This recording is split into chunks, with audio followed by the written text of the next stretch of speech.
Shalom, selamat pagi sahabat GHSIS yang diberkati Tuhan. Apa kabar hari ini? Bagaimana bangun tidur pagi hari ini? Kiranya rahmat Tuhan selalu baru setiap hari. Amin. Lupakan beban-beban kamu kemarin dan datang kepada Tuhan dengan ucapan syukur dan sukacita. Sebab hati yang gembira adalah obat yang manjur, dan sukacita dari Tuhan itulah perlindungan untukmu. Mari kita berdoa. Terima kasih Bapa di surga buat pagi hari ini. Hati kami bersyukur, hati kami memuji dan menyembah Engkau Tuhan. Dan kami buka hati terhadap setiap kebenaran baru yang Engkau ajarkan bagi kami. Di dalam nama Yesus Tuhan kami berdoa dan mengucap syukur. Haleluya, amin. Terima kasih Tuhan. Haleluya. Kami buka hati Yesus, untuk kuasa Roh Kudus-Mu Tuhan. Haleluya. Terima kasih Tuhan. Kau sungguh ajaib dalam hidup kami Bapa. Dengan hati yang bersyukur kami mau sambut berkat firman-Mu pagi hari. Thank you Jesus. Haleluya. Amin. Hikmat Tuhan tiada terselami, kasih Tuhan tidak terduga. Dia sungguh indah tiada taranya, mulia dan berkuasa. Bahkan Mazmur berkata, ya Tuhan, Tuhan kami, betapa mulianya nama-Mu di seluruh bumi. Keagungan-Mu, kedahsyatan-Mu mengatasi langit. Jika ada pribadi yang lebih tinggi dari Dia, pasti kita sudah menyembah Dia. Tapi saudara, tidak ada Allah yang seperti Dia. Tahun demi tahun, ribuan tahun, fakta membuktikan bahwa hanya ada satu nama Yesus Kristus Tuhan yang layak untuk disembah. Itu iman kita, itu percaya kita. Karena Dialah satu-satunya Allah yang menyatakan dirinya, baik di dalam wujud firman Tuhan, bahkan dalam wujud yang audible, yang bisa didengar orang, yang bisa dijamah oleh orang. Saudara ingat kalau beberapa waktu yang lalu di negara Turki, itu ada gempa bumi yang begitu dahsyat. Satu ketika ada seorang anak kecil, anak gadis kecil yang ditemukan di tengah-tengah reruntuhan. Puing-puing bangunan yang hancur lulu lantak. Lalu ada orang-orang yang menemukan dia. Dan mereka ternyata menemukan dia sudah berhari-hari ada di sana di bawah tumpukan reruntuhan bangunan. Lalu mereka bertanya, how do you survive? Bagaimana kamu bisa bertahan? Nah, saya beberapa hari ini setiap kali ada orang yang mengenakan baju putih yang datang memberikan saya makanan. Dan dia nggak tahu orang itu siapa. Dan banyak orang yang meneguhkan bahwa itu adalah pribadi Yesus yang melawat kehidupannya. Yesus itu dapat ditemui bahkan orang-orang yang tidak percaya. Ketika dia sungguh-sungguh mau datang, dia akan datang bahkan dalam wujud yang bisa dilihat. Sebagaimana dua murid yang menuju Emmaus, sebagaimana Maria yang ketemu dengan Yesus pada waktu dia bangkit. Yesus itu bisa dilihat ketika dia ingin menyatakan. Dan ada begitu banyak kesaksian, dia itu ada dan sungguh nyata di dalam kehidupan kita. Pagi hari ini engkau yang sungguh-sungguh datang kepada Tuhan, percayalah dia ada dan dia memberi dirinya diketemukan oleh orang yang sungguh-sungguh mau mencari dia. Amin. Saudara yang diberkati, kita akan merenungkan Amsal 25 hingga Ayub 25 hingga Ayub yang ke-29. Mari dengan iman kita sama-sama belajar, saudara, firman Tuhan. Sebelumnya kami memohon dukungan untuk kita bisa membawa channel ini lebih diberkati Tuhan. Please like, comment, share, and subscribe for more videos. Bagi saudara yang sudah setia mengikuti dan sudah like, comment, share, dan subscribe, sudah setiap hari membawakan dan sharing channel ini ke orang lain, kami mengucapkan banyak terima kasih ya. Kiranya kita terus sama-sama membangun pelayanan ini untuk menjadi berkat. Pagi hari ini kita mau mendengarkan firman Tuhan yang terambil dari kitab Ayub 25 hingga Ayub 29. Saya fokus dengan firman Tuhan yang mengatakan takut akan Tuhan adalah permulaan hikmat. Wahyu 12 ayat 13 berkata, akhir kata dari segala yang didengar ialah takut akan Allah dan berpeganglah pada perintah-perintahnya. Karena ini adalah kewajiban bagi setiap orang. Yang namanya kewajiban itu harus kita lakukan. dan takut akan Tuhan dan berpegang pada perintah itu merupakan kewajiban bagi kita semua. Dan ternyata Ayub juga menemukan rema ini di dalam kehidupannya, yaitu takut akan Tuhan itu adalah awal dari segala hikmat. Menjauhi kejahatan itulah hikmat. Kita akan mempelajari garis besar dari Ayub 25 hingga Ayub 29. Kembali kita melihat pendapat Bildad bahwa tidak seorang pun benar di hadapan Allah. Pasal 25 ayat 1 hingga ayat 6. Lalu Ayub menjawab, siapa dapat mengerti kebesaran Allah? Pasal 26 ayat 1 hingga ayat 14. Tidak ada harapan bagi orang fasik. Pasal 27 ayat 1 hingga 23. Manusia tidak dapat menemukan hikmat. Pasal 28 ayat 1 hingga 28. Kemuliaan dahulu dan kesengsaraan yang sekarang. Pasal 29 ayat 1 hingga 25. Saudara-saudara bisa baca Ayub 25 hingga 29 ini. Dan saya juga menemukan ternyata Ayub ini adalah seorang yang tinggal di zaman perjanjian lama. Jauh sebelum raja-raja Israel dan Yehuda itu bangkit, saudara. Pendapat Bildad, pendapat Ayub, pendapat-pendapat mereka itu merupakan filsafat yang lahir dari pencarian mereka akan kebenaran di dalam Tuhan. Dan banyak hal di sini bahwa ada banyak hal yang benar, bahwa memang manusia itu tidak benar di hadapan Tuhan, selain dari kasih karunia Allah itu sendiri. Jadi filsafat itu lahir dari pertanyaan yang ingin mengetahui dan kemudian kemampuan manusia untuk mencari jawaban. Dan ketika kita mencari jawaban di dalam Tuhan, ada banyak penyingkapan yang Tuhan bukakan. Sekalipun Bildad dan Ayub itu seseorang yang berdebat, tetapi ada kebenaran-kebenaran yang kemudian menjadi kebenaran Alkitab yang kita temukan, diteguhkan di perjanjian lama maupun perjanjian baru. Hal-hal ini yang menjadi pergumulan orang-orang percaya ketika mereka bertanya, apa benar tidak ada seorang pun benar di hadapan Tuhan? Semua orang telah berdosa dan telah kehilangan kemuliaan Allah di dalam Roma 3 ayat 23. Dan lanjut, siapa dapat mengerti kebesaran Allah?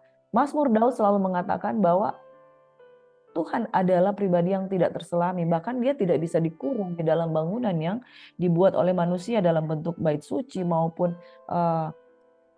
dalam rumah Allah itu. Tuhan tidak bisa dikurung di situ karena dia pencipta. Tapi dia menghargai pembangunan bait suci yang ada. Siapa dapat mengerti kebesaran Allah? Dia maha besar. Pasal 27 tentang tidak ada harapan bagi orang fasik. Mazmur 73 berkata, orang fasik kelihatannya menang untuk sesaat. Tapi akhir dari kehidupan mereka itu ada di tempat-tempat licin. Dan kita akan menyaksikan bahwa orang benar itu akan hidup oleh iman. Manusia tidak dapat menemukan hikmat karena hikmat yang benar itu lahir dari takut akan Tuhan. Salomo ketika dia berdoa, hikmat itu dia nggak dapat sendiri.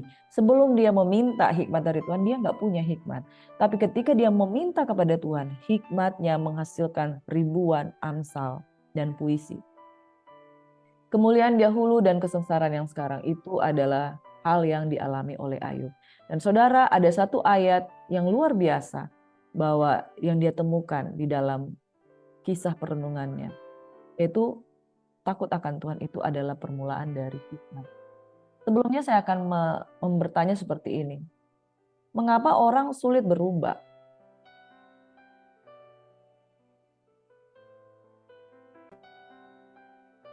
Dalam Ayub 28 ayat 28 dikatakan, tetapi kepada manusia ia berfirman, sesungguhnya takut akan Tuhan itulah hikmat, dan menjauhi kejahatan itulah akal budi. Tanpa takut akan Tuhan, manusia sulit untuk berubah. Dan mengapa manusia sulit untuk berubah? Biasanya orang sulit berubah karena ketika saya melayani orang lain, biasanya mereka sulit berubah karena ada mental block, ada mekanisme pertahanan diri. Pertama sekali, perubahan itu harus terjadi di pola pikir. Karena di pikiran kita itu bermacam-macam inisiatif, strategi, rancangan, dan kecenderungan orang ketika dia jatuh dalam dosa, pikirannya dulu yang dia blok segala macam teguran. Karena pada dasarnya manusia itu nggak pengen ditegur, manusia itu nggak pengen berubah. Satu hal bahwa ketika Ayub menemukan bahwa takut akan Tuhan itulah hikmat, dan menjauhi kejahatan itulah akal budi. Dia berkata seperti itu karena dia hidup sebagai orang yang takut akan Tuhan. Di Ayub 1 dikatakan, ia jujur dan saleh. Perdebatan ini yang selalu dia ungkapkan kepada Sofar, Elifas, dan Bildad, bahwa dia tuh nggak bersalah, dia tuh nggak bersalah, dia itu selalu takut akan Tuhan. Dia itu adalah orang yang takut akan Tuhan. Dia orang yang menjauhi kejahatan. Dan rema ini kemudian dia mendapatkan dari Tuhan bahwa orang yang takut akan Tuhan itu menjauhi kejahatan. Di sisi lain kita akan belajar di sini. Kenapa orang tidak bisa menjauhi kejahatan? Kenapa orang sulit berubah? Karena itu tidak ada takut akan Tuhan. Yang pertama karena ada mekanisme pertahanan diri. Pertama sekali perubahan itu harus terjadi di pikiran. Karena pikiran itu tidak ada takut akan Tuhan, akhirnya seseorang itu menjauhi Tuhan dan melakukan kejahatan. Yang selanjutnya karena tidak ada takut akan Tuhan, orang menikmati yang namanya kenikmatan sekunder. Baik kenikmatan kenajisan itu dinikmati. Dan karena itu dinikmati, dia nggak mau orang lain untuk masuk, menegur dia, dan ditegur untuk berubah. Seluruh kebiasaan buruk itu sebenarnya menimbulkan penderitaan, tapi juga ada kenikmatan. Orang kalau mencuri itu menimbulkan kebiasaan buruk. Tapi dengan mencuri itu dia mendapatkan sebuah kenikmatan, euforia dari mendapatkan sesuatu. Beberapa orang memiliki satu penyakit psikologi, yaitu kleptomania. Mereka menemukan bahwa mencuri itu menjadi sebuah kebiasaan. Kleptomania itu adalah sebutan ilmiah dari sifat yang suka mencuri. Jadi ketika mereka datang ke satu tempat, kebiasaannya mengambil barang-barang yang tidak berguna. Misalnya ini di depan saya ini ada botol alkohol. Ini kan barang kecil. Mereka selalu berprinsip bahwa kalau saya ambil ini tidak apa-apa. Kalau saya ambil ini, yang punya pasti tidak akan marah karena barang kecil-kecil. Kebiasaan ini dipupuk menjadi sebuah kebiasaan yang spontan. Ketika dia lihat barang, dia ambil. Dia lihat barang, dia isi di tasnya.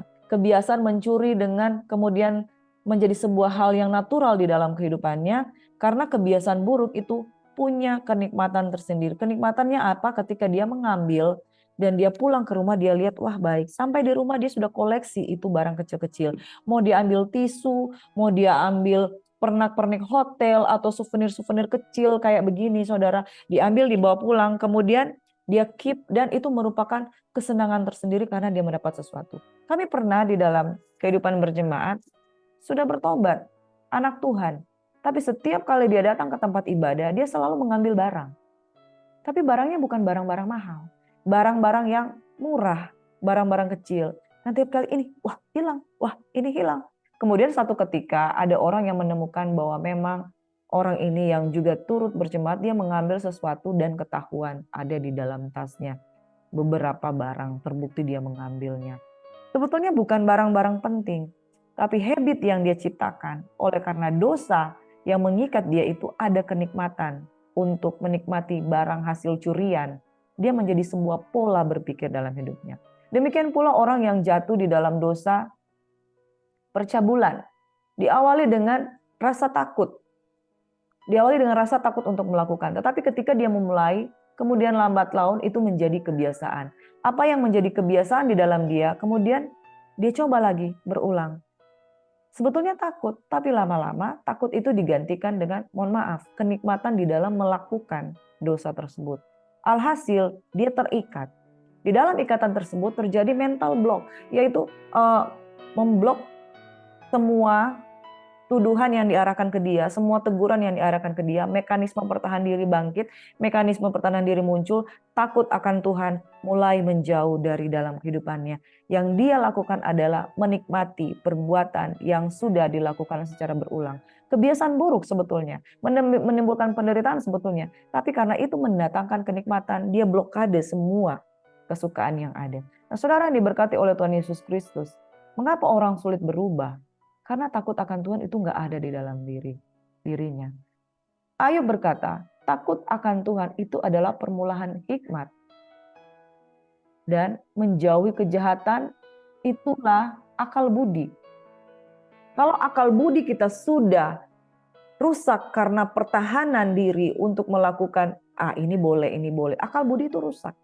Akal budi rusak, menjauhi kejahatan itu tidak ada lagi di dalam diri kita. Yang ada adalah mekanisme pertahanan diri. Akhirnya orang sulit berubah. Nah, Ayub berkata, saya itu enggak gitu. Saya itu orang yang takut akan Tuhan. Saya itu selalu menjauhi kejahatan. Kita itu selalu punya akal budi untuk menjauh dari perbuatan-perbuatan dosa. Sementara di sini mengajarkan bahwa orang yang tidak memiliki takut akan Tuhan, dia sulit menjauh dari yang namanya perubahan, pertobatan, atau dia selalu menjauh dari kasih karunia Tuhan. Mengapa orang sulit berubah? Yang ketiga, dia tidak punya alasan kuat. Kalau berubah orang hanya keinginan saja, tidak akan efektif. Kalau tidak ada takut akan Tuhan, kita tidak punya alasan yang kuat. Hanya sekedar menyenangkan pacar, misalnya pacar marah. Kamu kok selalu mabuk-mabukan, kamu kok selalu minta perokok. Orang hanya mau berubah karena supaya ceweknya senang.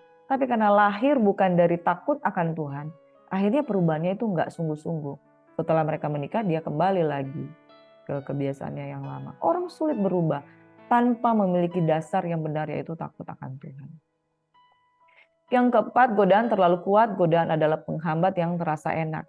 Ibarat gini ya, saya akhir-akhir ini suka menahan lapar dan haus, selain untuk ibadah dan berpuasa, tapi juga untuk kesehatan, supaya nggak terlalu badan gemuk, supaya nggak terlalu mudah gampang diserang penyakit, misalnya diabetes, jantung, dan sebagainya. Ya umur kita sudah 40-an, kita harus berjaga-jaga. Amin, saudara.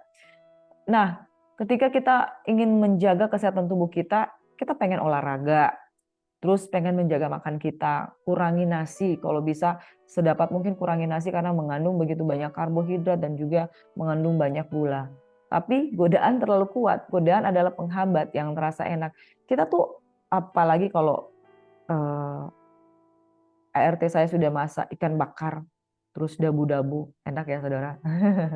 Ikan bakar dabu-dabu, terus sayur kangkung cah. Wah, itu yang sebetulnya kita bisa aja makan ikan sama sayur aja, kita tergoda mau makan nasi. Itu tergoda sekali karena enak di lidah. Sekalipun nggak enak di tubuh, begitu kita makan, langsung karbo itu berpengaruh di tubuh. Nah, saudara yang diberkati, godaan itu bisa jauh lebih kuat kalau kita tidak punya pertahanan diri di dalam mindset kita. Apa yang boleh, apa yang nggak boleh dalam kehidupan kita. Takut Tuhan itu adalah benteng untuk kita tidak tergoda dengan banyak hal godaan dalam kehidupan kita. Yang kelima, mengapa orang sulit berubah? Mungkin karena tidak ada teman, mentor, orang-orang yang membimbing kita di dalam kebenaran. Saudara yang diberkati oleh Tuhan kita Yesus Kristus, kita harus memilih pergaulan yang baik karena pergaulan buruk itu merusak. Waktu kuliah saya pernah bergaul dengan orang-orang yang tidak takut akan Tuhan. Mengubah kebiasaan. Kebiasaan yang biasanya lurus-lurus aja mulai membelok, saudara. Teman boleh ada, tapi teman yang bagaimana? Pilihlah komunitas yang baik. Mungkin engkau punya komunitas sel, family altar, itu baik untuk pertumbuhan iman. Kamu walaupun kamu anak Tuhan sudah bertobat, tapi komunitasmu nggak kamu ubah, kamu tidak bisa menjadi orang yang berubah di dalam Tuhan. Saudara yang diberkati, pagi hari ini kita belajar mengapa takut akan Tuhan itu penting. Sebab Ayub ketika dia berkata-kata dengan teman-temannya, salah satu ayat di dalam Ayub 28 ayat 28 mengatakan, tetapi kepada manusia ia berfirman, sesungguhnya takut akan Tuhan itulah hikmat. Menjauhi kejahatan itulah akal budi. Bapak, Ibu, saudaraku yang diberkati Tuhan, sahabat GACC. Di dalam Ayub 1, ayat 1, dikatakan bahwa Ayub itu adalah seorang yang jujur dan saleh dan takut akan Tuhan.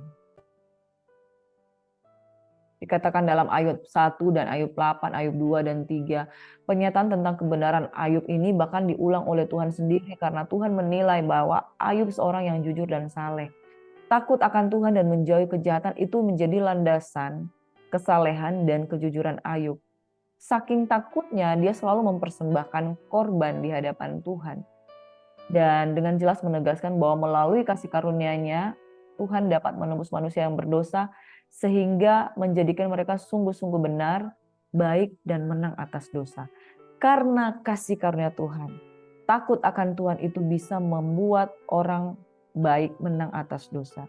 Saudara, kalau hari ini engkau terikat dan terbelenggu, Tuhan sanggup kok menyingkapkan dosa dan juga membebaskan engkau dari dosa. Ada pendapat yang berbeda yang menyalahkan Injil bahwa orang yang sekalipun sudah percaya Injil tetap tidak bisa hidup dan saleh, tetap bisa berbuat dosa. Salah, saudara. Orang yang hidup di dalam Tuhan diberi kuasa untuk hidup benar dan saleh dalam Tuhan. Makanya kita pegang firman Tuhan. Di dalam Amsal 1 ayat 7 juga sama mengatakan, takut akan Tuhan adalah permulaan pengetahuan, tapi orang bodoh menghina hikmat dan didikan. Saya akan menjelaskan di sini bahwa takut akan Tuhan di Ayub 28 ayat 28 itu membuat kita mendapatkan hikmat. Dan menjauhi kejahatan itulah akal budi. Amsal 1 ayat 7, takut akan Tuhan adalah permulaan dari segala pengetahuan. Manusia itu kecenderungannya adalah melakukan kebodohan. Tetapi karena orang yang takut akan Tuhan. Takut akan Tuhan itu kita taruh di hati dan pikiran kita. Membawa kita mengenal Tuhan. Dan pengetahuan kita akan firman Tuhan akan semakin ditambah-tambahkan. Sebaliknya, orang yang bodoh itu menghina hikmat dan didikan. Saudara, di dunia ini ada dua golongan orang, yaitu orang yang mau sungguh-sungguh percaya dengan Tuhan dan orang yang tidak mau sungguh-sungguh percaya dengan Tuhan dan memilih untuk menolak hikmat, menolak didikan. Itu ada di sekitar kita, saudara. Saya mengenal komunitas kaum wanita yang saya ikuti, yang setiap hari kami pagi-pagi itu sudah berdoa dan sharing. Kasihan juga, ibu-ibu ini sering sharing dengan anak-anak mereka yang tidak takut akan Tuhan. Kadang selalu bertengkar sama mereka, sama ibu-ibu ini. Dan selalu aja ada perlawanan kepada orang tua mereka. Kasihan, sebagai orang tua, hati mana yang tidak kecewa kalau anak selalu berontak kepada orang tuanya. Anak yang tidak mau menerima didikan akan menjadi anak yang gampangan. Firman Tuhan katakan, terimalah didikan.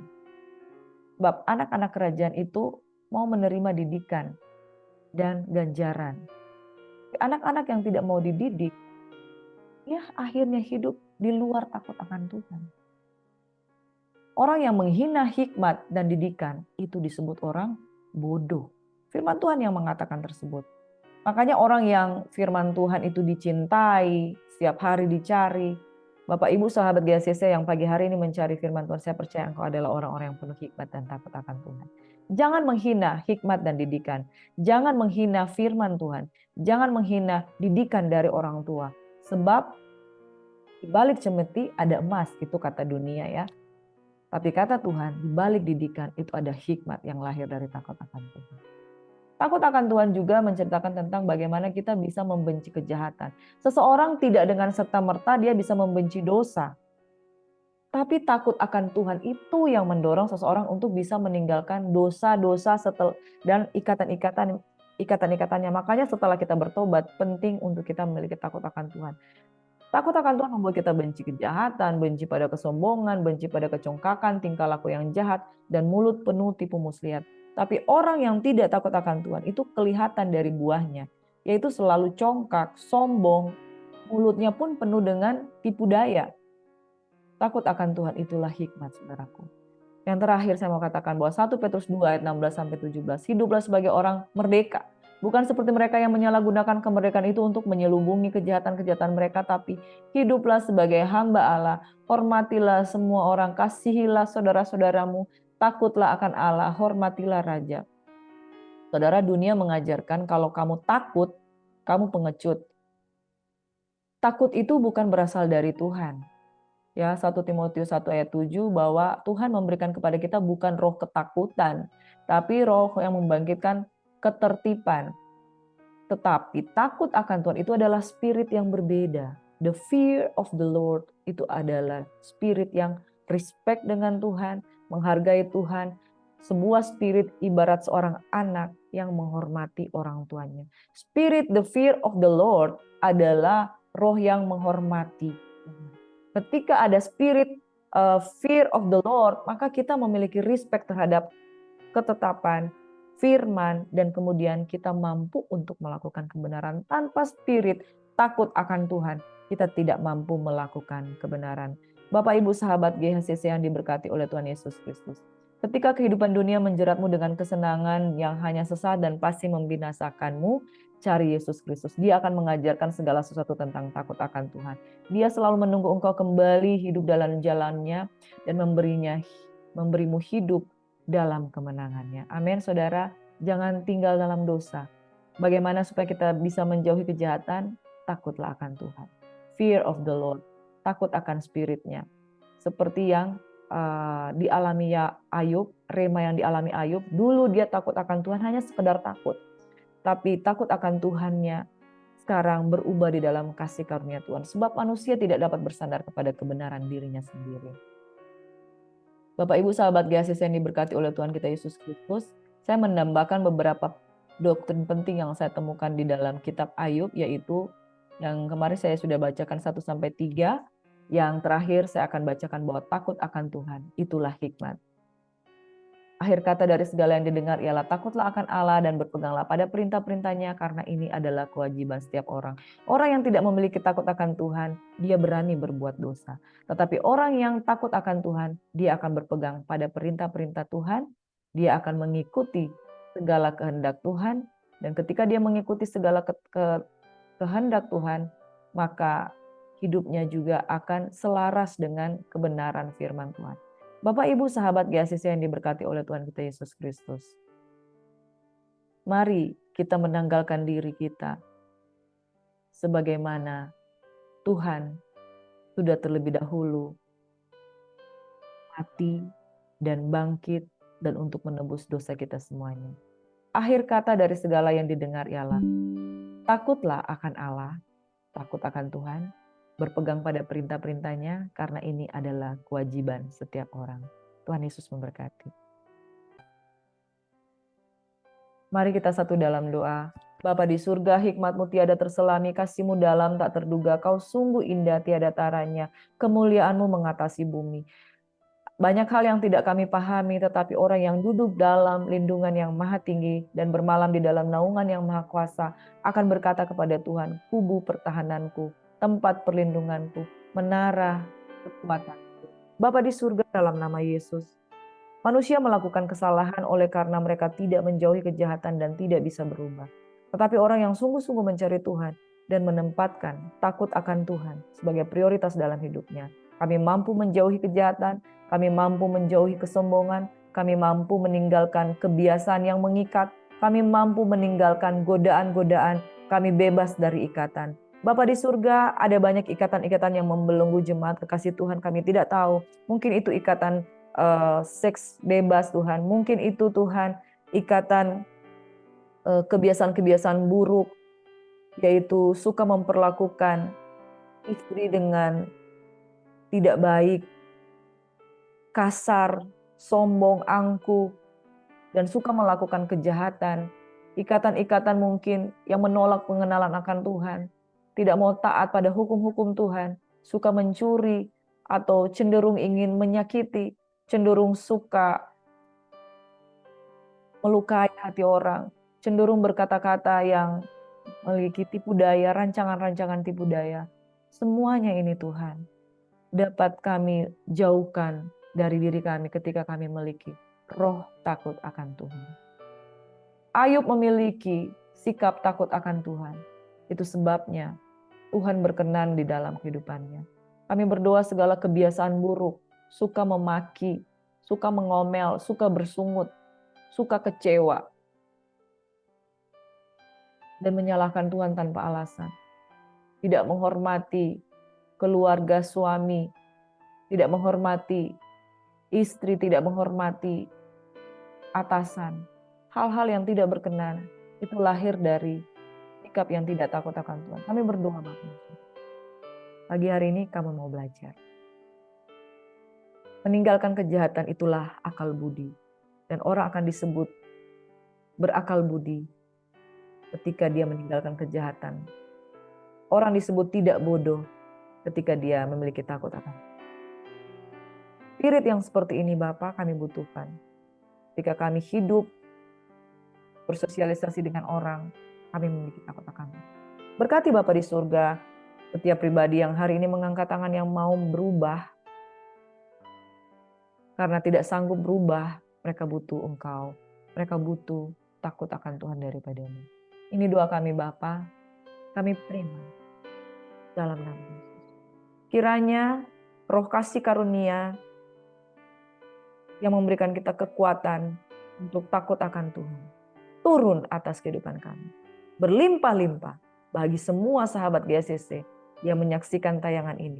Roh takut akan Tuhan, hikmat, pengenalan akan Tuhan, menjauhkan kami dari kejahatan dan kebodohan tidak ada di dalam hidup kami. Kami terima dalam nama Yesus.